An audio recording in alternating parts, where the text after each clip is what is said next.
नमस्कार, मी कॅप्टन स्मिता गायकवाड। या व्हिडिओचा विषय आहे एल्गार परिषदेतील आरोपींसंबंधी काही प्रश्न। 6 जून 2018 आणि 28 ऑगस्ट 2018 रोजी एल्गार परिषदेतील आरोपींना अटक झाली। ते अटक सत्र झाल्यावर सिव्हिल राईट्स ॲक्टिव्हिस्ट किंवा बुद्धिवाद्यांचा आवाज दाबण्याचा प्रयत्न होतोय अशा प्रकारची कोल्हेकुई सुरू झाली। प्रकरण सुप्रीम कोर्टात गेलं। तिथे पुणे पोलिसांच्या तपासावरती संशय घेऊन SIT स्थापन करण्याची मागणी करण्यात आली। तशा प्रकारचं पेटिशन दाखल करण्यात आलं। सुप्रीम कोर्टानं ते पेटिशन फेटाळून लावलं। त्यासंबंधी पुन्हा रिव्ह्यू पेटिशन करण्यात आलं, ते सुद्धा सुप्रीम कोर्टानं फेटाळून लावलं आणि पुणे पोलिसांच्या तपासामध्ये त्रुटी नाही यावरती या सुप्रीम कोर्टाच्या निर्णयामुळे शिक्कामोर्तब झालं। त्यानंतर वेगवेगळ्या न्यायालयांमध्ये एल्गार परिषदेतील आरोपींनी जामिनासाठी अर्ज केले। त्यांचे जामीन नाकारण्यात आले आणि त्यांच्या विरोधात CPI माओवादी या प्रतिबंधित दहशतवादी संघटनेशी संबंध असल्याचे प्रथमदर्शनी पुरावे आढळतात अशा प्रकारची टिप्पणीसुद्धा काही न्यायालयांनी केली। ह्या आरोपींचा CPI माओवादी या प्रतिबंधित दहशतवादी संघटनेशी संबंध आहे की नाही हे कोर्टामध्ये सिद्ध होईलच, परंतु आजच्या या व्हिडिओमध्ये मी काही प्रश्न उपस्थित करणार आहे जे एल्गार परिषदेसंबंधी नाहीत। या आरोपींनी, एल्गार परिषदेतले जे आरोपी आहेत त्यांनी वेळोवेळी वेगवेगळ्या ठिकाणी जे लिखाण केले, जी भाषणं दिलेली आहेत, त्यांचं जे काही साहित्य प्रकाशित आहे, त्या सगळ्याचा विचार करता काही प्रश्न उपस्थित होतात आणि ते प्रश्न आज या व्हिडिओच्या माध्यमातून मी तुमच्यासमोर उपस्थित करणार आहे। आपण सुरुवात करूया सुधीर ढवळेपासून। सुधीर ढवळे याला 2011 मध्ये सुद्धा गोंदिया येथून अटक करण्यात आली होती आणि माओवादासाठी तो काम करतोय म्हणूनच ती अटक होती। 2014 मध्ये सुधीर ढवळेची निर्दोष मुक्तता झाली, त्याच्यावरचे गुन्हे सिद्ध होऊ शकले नाही, त्यामुळे तो बाहेर पडला जेलमधून। त्यानंतर एल्गार परिषदेमध्ये पुन्हा त्याला अटक करण्यात आली। हा सुधीर ढवळे 2016 मध्ये श्रीधर श्रीनिवासन या मृत माओवाद्याच्या स्मृतिप्रित्यर्थ एका कार्यक्रमाचं सूत्रसंचालन करत होता। सुधीर ढवळे स्वतःला आंबेडकरवादी म्हणतो, परंतु श्रीधर श्रीनिवासन सारख्या माओवाद्याच्या स्मृतिप्रित्यर्थ आणि त्याचा गौरव करणाऱ्या कार्यक्रमामध्ये तो सूत्रसंचालन करत असतो। प्रत्यक्षात कोणताच आंबेडकरवादी कधीच कुठल्याच माओवाद्याचं उदात्तीकरण करणं शक्य नाही, कारण आंबेडकरवादी व्यक्तीची निष्ठा ही लोकशाहीप्रती आणि संविधानाप्रती असते आणि माओवादी हीच लोकशाही, हे संविधान उलथून टाकण्यासाठी प्रयत्न करत असतात। श्रीधर श्रीनिवासन हा असाच एक माओवादी होता। 2007 मध्ये त्याला अटक झाली होती, जेव्हा महाराष्ट्रामध्ये काँग्रेस आणि NCPचं सरकार होतं। त्याच्यावरचे गुन्हे सिद्ध झाले होते। कोर्टाने माओवादी म्हणून त्याच्यावरचे गुन्हे सिद्ध झाल्यानंतर त्याला शिक्षा सुनावली होती। 2013 मध्ये श्रीधर बाहेर पडला आणि पुन्हा माओवाद्यांसाठी काम करू लागला। 2015 मध्ये हार्ट अटॅकने त्याचा मृत्यू झाला। त्याच्या मृत्यूनंतर CPI माओवादी या प्रतिबंधित दहशतवादी संघटनेनं श्रीधर हा कसा उत्कृष्ट माओवादी होता आणि 40 वर्ष माओवाद्यांसाठी काम करत होता अशा प्रकारचं प्रेस रिलीज सुद्धा काढलं होतं। मग प्रश्न हा येतो की अशा प्रकारे लोकशाही आणि संविधान उलथून टाकण्यासाठी काम करणाऱ्या श्रीधरचं उदात्तीकरण करण्यासाठी सुधीर ढवळेसारखा स्वतःला आंबेडकरवादी म्हणवणारा माणूस का तिथे उपस्थित असतो? यासंबंधी कोणी असा तर्क सांगू शकतो की कोणी कुठे उपस्थित राहायचं हा ज्याचा त्याचा प्रश्न आहे, लोकशाहीमध्ये ते स्वातंत्र्य आहे, निश्चित आहे, परंतु आंबेडकरवादी म्हणवणारी व्यक्ती, स्वतःला जो आंबेडकरवादी म्हणवतो अशी व्यक्ती माओवादी व्यक्तीचं उदात्तीकरण करायला का उभी राहते आणि स्वतःला ती तरीसुद्धा आंबेडकरवादी का म्हणत असते, हा इथे प्रश्न येतो।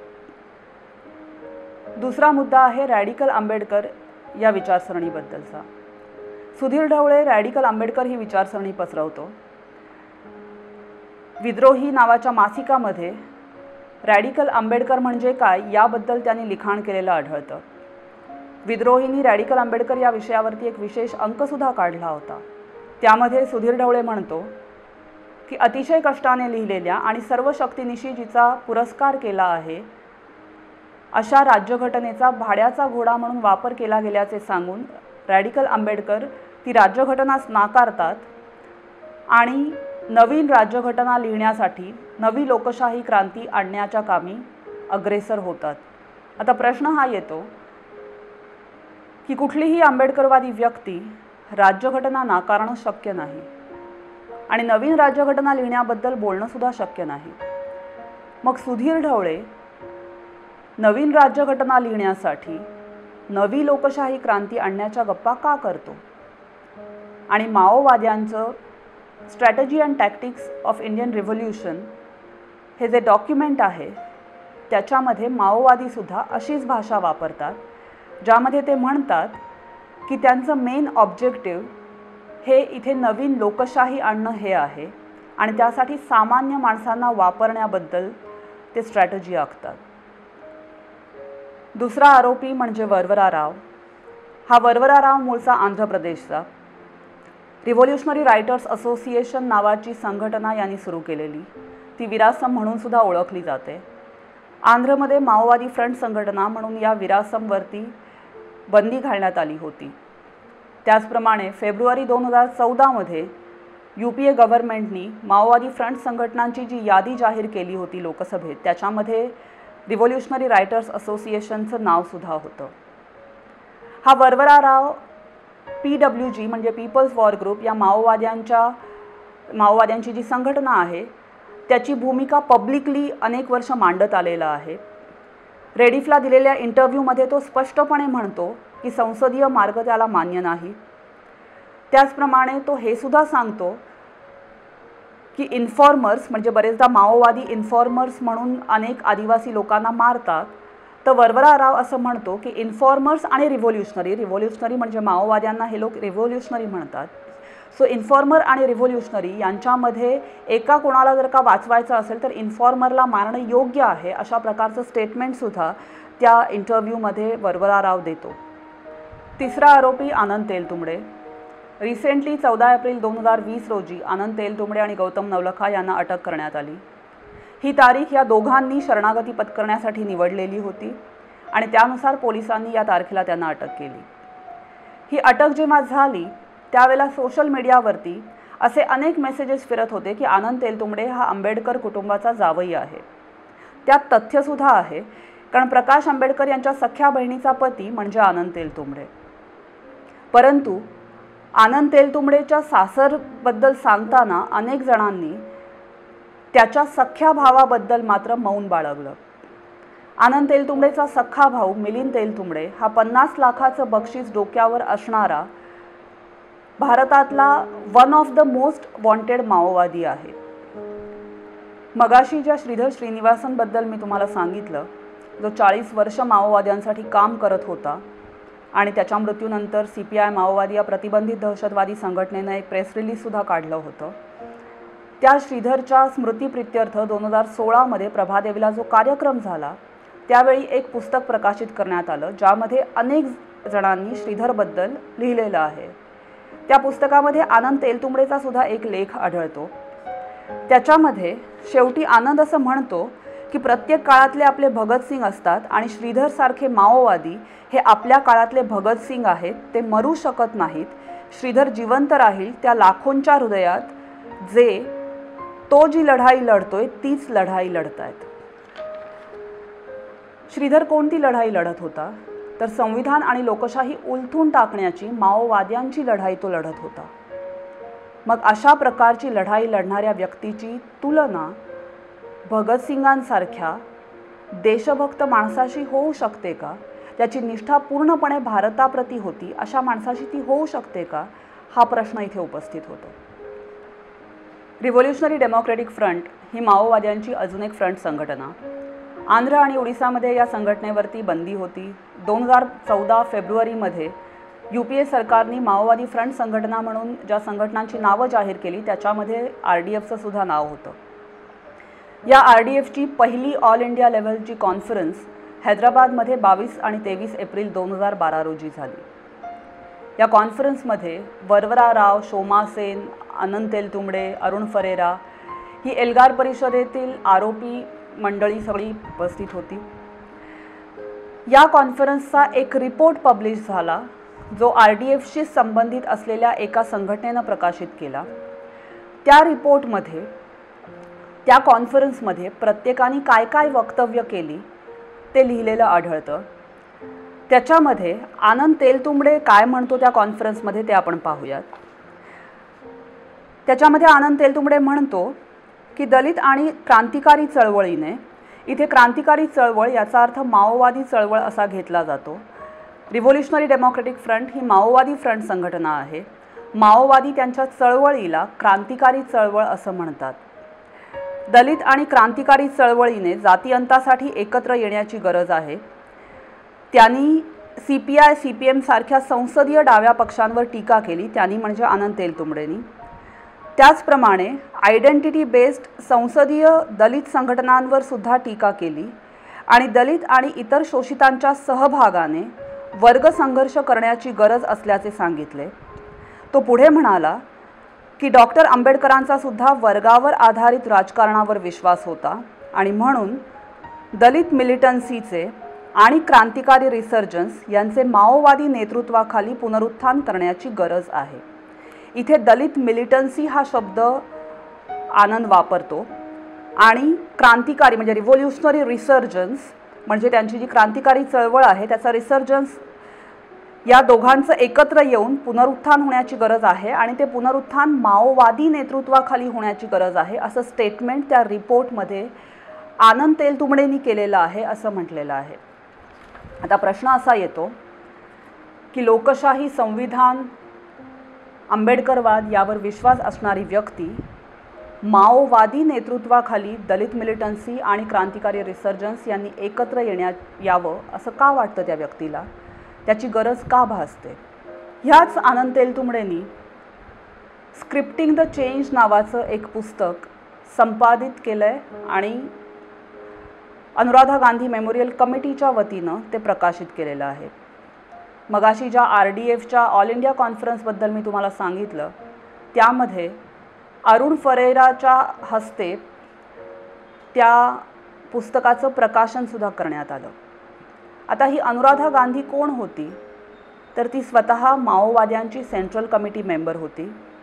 पोलिसांच्या विरोधात हातात बंदुका घेऊन ती लढलेली आहे। एका एन्काउंटरमध्ये तिचं पार्टिसिपेशन होतं।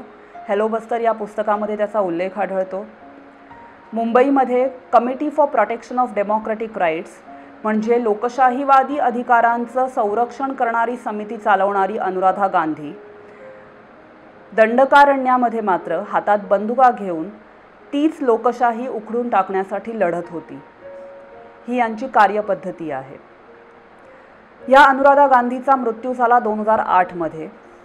त्यानंतर 2011 मध्ये स्क्रिप्टिंग द चेंज या नावाने अनुराधा गांधीचं जे काही लिखाण आहे त्या लिखाण संपादित करण्याचं काम शोमा सेन आणि आनंद तेलतुंबडे यांनी केलं आणि ते पुस्तक जे आहे ते स्क्रिप्टिंग द चेंज या नावाने प्रकाशित करण्यात आलं 2011 मध्ये अनुराधा गांधी मेमोरियल कमिटीच्या वतीनं।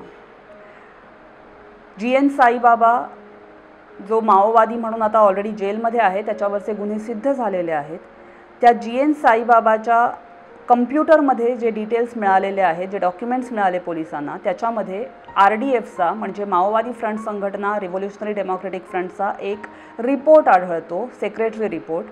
त्या सेक्रेटरी रिपोर्टमध्ये असं म्हटलेलं आहे की अनुराधा गांधी मेमोरियल कमिटी हा RDFचा एक इनिशिएटिव्ह आहे, त्यांचा तो उपक्रम आहे।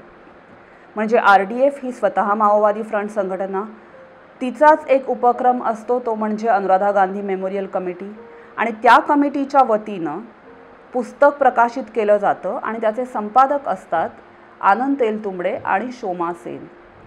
याला केवळ योगायोग म्हणायचं का की वारंवार हीच मंडळी माओवादी फ्रंट संघटनांच्या प्लॅटफॉर्मवर दिसतात, वारंवार हीच मंडळी माओवाद्यांचं साहित्य प्रकाशित करताना दिसतात?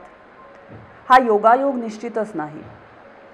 अनुराधा गांधी मेमोरियल कमिटीच्या वतीनं एक पुस्तक अनुराधा गांधीच्या मृत्यूनंतर सुद्धा प्रकाशित करण्यात आलं होतं. त्याच्यामध्ये या कमिटीमध्ये असलेल्या काही लोकांची नावं होती.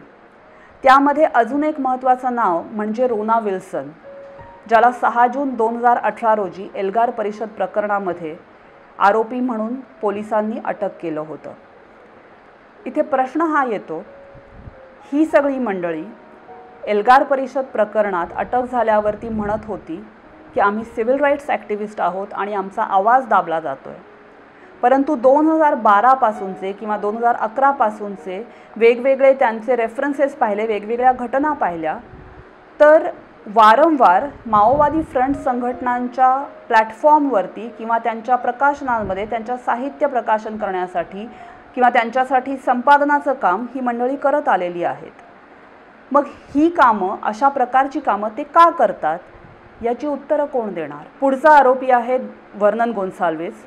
2007 मध्ये जेव्हा श्रीधर श्रीनिवासनला अटक केली होती त्याच वेळेला महाराष्ट्र पोलिसांनी वर्नन गोन्साल्विसला सुद्धा अटक केली होती. दोघांवरचेही गुन्हे सिद्ध झाले. माओवादासाठी ते काम करत होते हे सिद्ध झालं. दोघांनी शिक्षा भोगली आणि नंतर पुन्हा बाहेर आले. वर्नन गोन्साल्विस हा सध्या पुन्हा एल्गार परिषदेमध्ये आरोपी म्हणून अटक आहे. वर्नन गोन्साल्विसची पत्नी सुझन अब्राहम ही अनुराधा गांधी मेमोरियल लेक्चरच्या ऑर्गनायझेशनमध्ये बरेचदा असते. काही संघटनांनी जेव्हा अनुराधा गांधी मेमोरियल लेक्चरला ऑब्जेक्शन घेतलं होतं, ते व्हायला नाही पाहिजे अशा प्रकारचे पत्र पोलिसांना पाठवली होती, त्यावेळेला मीडियाला इंटरव्ह्यू देण्याचं काम या सुझन अब्राहमनी केलेलं होतं. सो अशा प्रकारे वर्नन गोन्साल्विस आणि सुझन अब्राहम यांचासुद्धा अनुराधा गांधी मेमोरियल कमिटीशी किंवा त्यांच्या वेगवेगळ्या ॲक्टिव्हिस्टशी संबंध असतो. हा पण योगायोगच म्हणायचा का? दुसरे आरोपी म्हणजे सुरेंद्र गडलिंग आणि सुधा भारद्वाज. दोघंही वकील आहेत. सुरेंद्र गडलिंग हा नागपूरमधून त्याला अटक करण्यात आली होती आणि सुधा भारद्वाजला दिल्लीमधून अटक करण्यात आली होती. हे दोघंही IAPL Indian association of people's lawyers या संघटनेशी संबंधित आहेत. सुरेंद्र गडलिंग हा IAPLचा सेक्रेटरी आणि सुधा भारद्वाज ही प्रेसिडेंट होती. IAPL ही 2014 फेब्रुवारीमध्ये माओवादी फ्रंट संघटना म्हणून जाहीर करण्यात आली होती. लोकसभेमध्ये RPN सिंग हे MOS मिनिस्टर ऑफ स्टेट होते, त्यांनी ती जाहीर केली होती. जेव्हा सुरेंद्र गडलिंगला अटक करण्यात आली नागपूरमध्ये, त्यावेळेला नागपूरमधले काही वकील रस्त्यावर आले होते आणि त्यांनी सुरेंद्र गडलिंग हा केवळ माओवाद्यांच्या केसेस घेतो म्हणून त्याला अटक केली जातीये आणि ते योग्य नाही अशा प्रकारचा स्टँड घेतला होता. पोलिसांचं हे म्हणणं होतं की केवळ माओवाद्यांच्या केसेस घेतो म्हणून त्याला अटक होत नाही आहे, तर तो माओवाद्यांच्या CPI माओवादी या प्रतिबंधित माओवादी संघटनेशी संबंधित आहे आणि त्यांच्या षडयंत्रामध्ये सहभागी आहे म्हणून त्याला अटक करण्यात येत आहे. सो पुन्हा आपण थोडं मागे गेलो तर लक्षात येईल, हॅलो बस्तर या पुस्तकामध्ये सुरेंद्र गडलिंगचा उल्लेख आढळतो. त्याच्यामध्ये सुरेंद्र गडलिंग असं म्हणतो की अनुराधा गांधी ही त्याचं इन्स्पिरेशन होती आणि तिच्यामुळं त्यांनी वकिली करण्याचं ठरवलं. Anuradha Gandhi ji माओवाद्यांची central committee member होती, इथे पुन्हा एकदा तोच रेफरन्स सुरेंद्र गडलिंगच्या बाबतीत सुद्धा आढळतो. हा सुद्धा योगायोगच म्हणायचा का? आणि इतके सगळे योगायोग वारंवार या केसमध्ये का आढळतात? आता आपण पाहूया शोमा सेनबद्दल. Committee for protection of democratic rights, जी अनुराधा गांधी आणि कोबाड गांधी या दोघांनी सुरू केलेली संघटना, 1980च्या दरम्यान त्यांनी ती सुरू केली होती. कोबाड गांधी हा सध्या जेलमध्ये आहे, तो सुद्धा माओवादी म्हणून जेलमध्ये आहे. त्याच्या विरोधात 20पेक्षा जास्त केसेस आहेत. या कोबाड गांधी आणि शोमा सेन हे दोघंही 80च्या दशकामध्ये गडचिरोलीमध्ये एक पेद्दी शंकर नावाचा माओवादी मारला गेला असता CPDRच्या माध्यमातून तिथे सत्यशोधन करण्यासाठी गेले होते. त्यांचा सत्यशोधनाचा जो अहवाल आहे, जो CPDR तर्फे प्रकाशित झालेला आहे, त्याच्यामध्ये ही सत्यशोधन समिती, त्याच्यामध्ये अजूनही काही मेंबर्स होते, ते असं म्हणतात की पेद्दी शंकर हा पॉलिटिकल वर्कर होता, तो राजकीय कार्यकर्ता होता असं त्यांचं म्हणणं आहे. प्रत्यक्षात वरवरा राव जो आता एल्गार परिषद प्रकरणामध्ये जेलमध्ये आहे, वरवरा राव सुद्धा या सत्यशोधनामध्ये या सगळ्या CPDRच्या मंडळींना मदत करण्यासाठी उपस्थित होता. वरवरा रावनी अनुराधा गांधीच्या मृत्यूनंतर JNUमधून जे प्रकाशित झालेलं पुस्तक आहे रिमेंबरिंग कॉम्रेड अनुराधा, त्याच्यामध्ये त्याच्या आठवणी लिहिताना तो असं म्हणतो की हे जे काही सत्यशोधन झालं होतं 80च्या दशकामध्ये CPDR मार्फत पेद्दी शंकरच्या मृत्यूबद्दलचं, त्या सत्यशोधनामुळे आंध्र आणि महाराष्ट्रातल्या टीम एकत्र आल्या आणि त्यानंतर पुढे कोबाड गांधीला आंध्रमध्ये बोलवण्यात आलं आणि कोंडापल्ली सीतारामय्या जो PWG पीपल्स वॉर ग्रुपचा फाउंडर होता त्याची आणि कोबाड गांधीची भेट होऊ शकली आणि त्या भेटीमुळे महाराष्ट्र, मध्य प्रदेश, कर्नाटका या वेगवेगळ्या राज्यांमध्ये माओवाद पसरू शकला. CPDRनी जे सत्यशोधन केलं आणि पेद्दी शंकरला पॉलिटिकल वर्कर ठरवलं, त्या CPDRनी त्या सत्यशोधनाच्या अहवालामध्ये कुठेही पेद्दी शंकर हा माओवादी होता किंवा त्यांनी ऑलरेडी काही लोकांना मारून टाकलेलं होतं याच्याबद्दल कुठेही मेन्शन केलेलं आढळत नाही. हॅलो बस्तर या पुस्तकामध्ये पेद्दी शंकरबद्दलची माहिती मिळते. या पेद्दी शंकरनी ऑलरेडी 2 गावकऱ्यांना मारलेलं होतं, गावामध्ये कुऱ्हाडींनी त्यांचा गळा कापून. आणि ते का मारलं होतं तर त्या गावकरी तिथल्या स्त्रियांची छेड काढायचे म्हणून मारलं होतं असं हॅलो बस्तरमध्ये म्हटलेलं आढळतं. परंतु अशा प्रकारे स्वतःच्या हातात कायदा घेऊन गावकऱ्यांना पेद्दी शंकर मारतो याबद्दल CPDRच्या अहवालामध्ये कुठेही उल्लेख ते करत नाहीत. कारण की पेद्दी शंकर हा कसा इनोसंट होता हे प्रूफ करण्याचा त्यांचा प्रयत्न त्या अहवालात दिसतो. ह्याच पेद्दी शंकरला माओचा फोटो असलेलं मेडलसुद्धा पीपल्स वॉर ग्रुप या संघटनेतर्फे मिळालेलं होतं असा उल्लेख वरवरा रावच्या आर्टिकल्समध्ये सुद्धा आढळतो आणि हॅलो बस्तरमध्ये सुद्धा आढळतो. सो शोमा सेन, कोबाड गांधी ही सगळी मंडळी 1980 पासून अशा प्रकारे माओवाद्यांचं कुठलंही एन्काउंटर झालं, कुठला माओवादी मारला गेला की तिथे सत्यशोधन करायला जातात. परंतु जेव्हा पोलिसांच्या विरोधामध्ये माओवादी एन्काउंटर करतात किंवा निष्पाप आदिवासींना जेव्हा माओवादी मारतात, अशा वेळेला ही मंडळी कधीच सत्यशोधन करायला जात नाही किंवा ते चुकीचं आहे अशा प्रकारचे स्टेटमेंटसुद्धा ही मंडळी करत नाही. याच्या मागची काय कारणं असावीत हा सुद्धा प्रश्न तुमच्यासमोर मला उपस्थित करायचा आहे आणि इथेच मी थांबते. धन्यवाद.